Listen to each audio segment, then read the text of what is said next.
गीत की शादी रॉकी से होती है।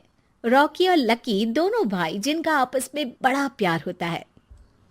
अरे वाह भाभी, क्या खाना बना है। अब तो घर में ही होटल वाला स्वाद रोज मिला करेगा। अरे लकी, तुम अभी जानते नहीं हो मुझे। तुम बस डिश का नाम बोलो, मैं तुम्हें इसी किचन में बनाकर खिलाऊंगी। चढ़ा रहा है तुम्हें ये, और तुम भी ना। गीत रॉकी के छोटे भाई को दोस्त की तरह मानती। वो रॉकी के साथ उसकी भी जरूरतों का ध्यान रखती। लकी, ये रहे तुम्हारे कपड़े, धोकर प्रेस करवा दिया है, अलमारी में सजा लो। अरे रख दो ना भाभी अलमारी में भी। हाँ हाँ, सब भाभी करेगी तो तू क्या करेगा। रहने दीजिए ना माँ जी, शादी हो जाएगी तो खुद ही सुधर जाएगा। अरे रहने दो यार, तुम दोनों मेरे कपड़े यहीं पे रख दो। एक कपड़े अलमारी में रखने को क्या बोल दिया, शुरू हो गई। एक दिन, रॉकी सुनिए ना, कल जल्दी आ जाना, मुझे मायके जाना है, या सुबह छोड़ दीजिए और शाम को लेकर आ जाना। अरे नहीं नहीं, कल तो बिल्कुल पॉसिबल नहीं है, कल मीटिंग है। तुम लकी के साथ चली जाओ ना, और उसे कह देना कि शाम को लेकर भी आ जाएगा। लकी भाभी को लेकर मायके जाता है, शाम को लेकर भी आता है। आते वक्त, लकी, तुम्हारे लिए मैंने एक लड़की देखी है, बहुत सुंदर है। अच्छा, क्या बात है भाभी, मुझे भी दिखा दो। और उससे भी पूछ लो कि मुझसे शादी करेगी ना। इतनी सुंदर होगी तो मुझसे क्यों शादी करेगी भाभी। अरे वाह, क्या बुराई है तुम में, इतने अच्छे हो दिखने में। हाँ, बस अपनी भैया से थोड़ा कम हो। हाँ भाभी, आपको तो भैया से अच्छा कोई लगता ही नहीं है। लकी, तुम्हारे भैया हैं ही लाखों में एक। रात में दोनों घर आते हैं, लेकिन थोड़ी ही देर में उनके घर रॉकी की मौत की खबर आती है। हे भगवान, ये क्या हो गया। मेरा बेटा मुझे वापस कर दो। सब मिलकर माँ और गीत को संभालते हैं। एक दिन, गीत बेटा, अब तो रॉकी रहा नहीं। तू देख ले, अगर मायके जाना हो तो। गीत कुछ नहीं बोलती और कमरे में चली जाती है। एक दिन बुआ सास उन लोगों के घर आती है। अरे भाभी, किसकी नजर लग गई आप लोगों के घर में? मुझे तो लगता है कि इस लड़की के ही पैर ठीक नहीं है, तभी तो आते ही हमारे घर का चिराग खा गई। बुआ सास की बात सुनकर गीत को रोना आ जाता है। वो अपने कमरे में जाकर जोर जोर से रोने लगती है। लकी को ये सब देखकर अच्छा नहीं लगता। बुआ क्या बोल रही हैं?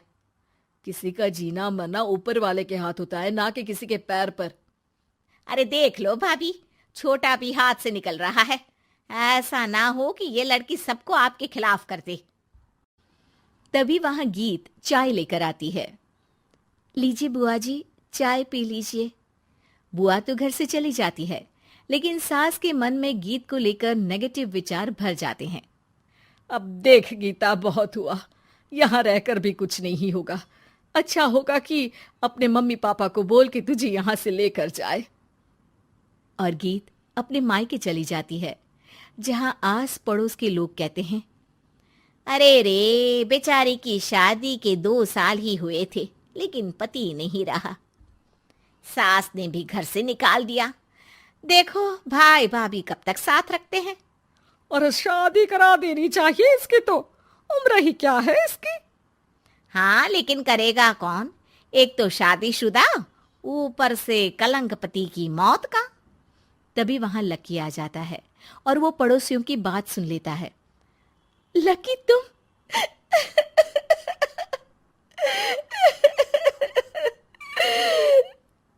भाभी, ये जमाना आपको जीने नहीं देगा। लेकिन आप चिंता मत करना, मैं आपको आपके हिस्से की सारी खुशियां दूंगा। लीजिए, माँ ने आपका ये बैग भेजा है। इसमें आपके जरूरी सामान है जो वहीं रह गए थे। लकी देखता है कि गीत को ससुराल से लेकर मायके तक हर जगह सिर्फ ताने ही सुनने पड़ते हैं। वो सीधे अपनी माँ के पास जाता है। माँ, एक बात सुनो, ये कहाँ का न्याय है। एक लड़की जो छोटी सी उम्र में अपना पति खो चुकी है, वो अब दुनिया के ताने भी झेल रही है। यार, ये तो गलत है ना माँ। हमें भाभी का सपोर्ट करना चाहिए। क्या भैया होते तो भाभी को ऐसा देखकर दुखी नहीं होते? अरे देख लकी, ये समाज ऐसा ही है। और भैया होते तो गीत की ये हालत होती ही नहीं। बिना पति के औरत को तो ये सब झेलना ही पड़ता है। लेकिन कोई तो जरिया होगा ना माँ। भाभी भी हमारे परिवार का हिस्सा है, हम कुछ तो कर सकते हैं ना उनके लिए।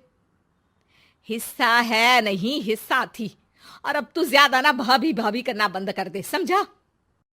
कुछ दिन ऐसे ही बीतते हैं और एक दिन लकी देखता है कि गीत उसके ही कॉलेज में पढ़ने आई है। अरे भाभी, आप यहाँ कॉलेज में कैसे? लकी, मैंने पढ़ने का निर्णय लिया है। शादी के कारण मेरी पढ़ाई को बीच में ही रोक दिया गया था, पर अब जब कुछ नहीं बचा तो मैंने सोचा पढ़ाई में ही मन लगाऊं। अरे आपने बिल्कुल सही सोचा भाभी। किसी भी तरह की कोई भी जरूरत हो तो प्लीज बिना किसी हिचक के बताना, मैं हूं आपकी मदद के लिए। लेकिन कहते हैं ना, गीत की जिंदगी में सब कुछ बहुत दिनों के लिए ठीक नहीं रहा। और एक दिन क्लास में, अरे ये विधवा है, इसकी तो शादी हो चुकी है। क्या बात कर रहे हो? हमारे साथ तो बैठकर ऐसे पढ़ाई करती है जैसे बच्ची हो। अरे बच्ची नहीं, बहुत शातिर है ये। किसी को नहीं बताया कि ये शादीशुदा है, वरना हम इसे आंटी आंटी कहकर पुकारते ना। अरे अब तो पता चल गया ना, आंटी जी। Aunty aunty. फिर क्या, सभी गीत को आंटी बोलकर चिढ़ाने लगते हैं। गीत को रोना आ जाता है और वो क्लास के बाहर जाकर रोने लगती है। सामने से लकी आ जाता है। अरे क्या हुआ भाभी, आप रो क्यों रही हैं? तभी पीछे से एक लड़की आ जाती है। हे हैंडसम, इस औरत से ना दूर रहना, इसके प्यार में मत पड़ जाना, क्योंकि ये शादीशुदा है। हमारे साथ झूठ बोलकर हम जैसी ही रह रही थी। हाँ तो क्या गलत है? सही उम्र में तुम्हारे माता पिता तुम्हारी पढ़ाई छुड़वा देते तो आज तुम भी शादीशुदा ही होती ना। और इनका पति नहीं रहा, उसमें इनका क्या कसूर? अरे कोई अपने जीवन को नई शुरुआत दे रहा है तो तुम लोगों को क्यों मिर्ची लग रही है? अरे तुझे बड़ी दया आ रही है, कर लेना तू शादी। लकी तब तो कुछ नहीं बोलता, लेकिन ये बात उसके मन में घर कर जाती है। और फिर एक दिन, माँ, मैं गीत से शादी करना चाहता हूँ। अरे क्या बक रहा है बेटा, तेरा भाई तो खा गई वो, अब मैं अपना दूसरा लड़का नहीं खो सकती। नहीं माँ, मैं गीत को यूं परेशान नहीं देख सकता। उसका कॉलेज में भी लोगों ने जीना मुहाल कर रखा है। मैं उनसे शादी कर उन्हें फिर से इस घर की बहू बनाऊंगा। तुम मानती हो तो ठीक है, नहीं तो मैं घर छोड़कर चला जाऊंगा। अरे मुझे मंजूर है बेटा। लकी माँ के साथ गीत के घर जाता है और उसका हाथ मांगता है। घर वाले मान जाते हैं। थोड़े से इनकार के बाद गीत भी लकी से शादी करने को मान जाती है।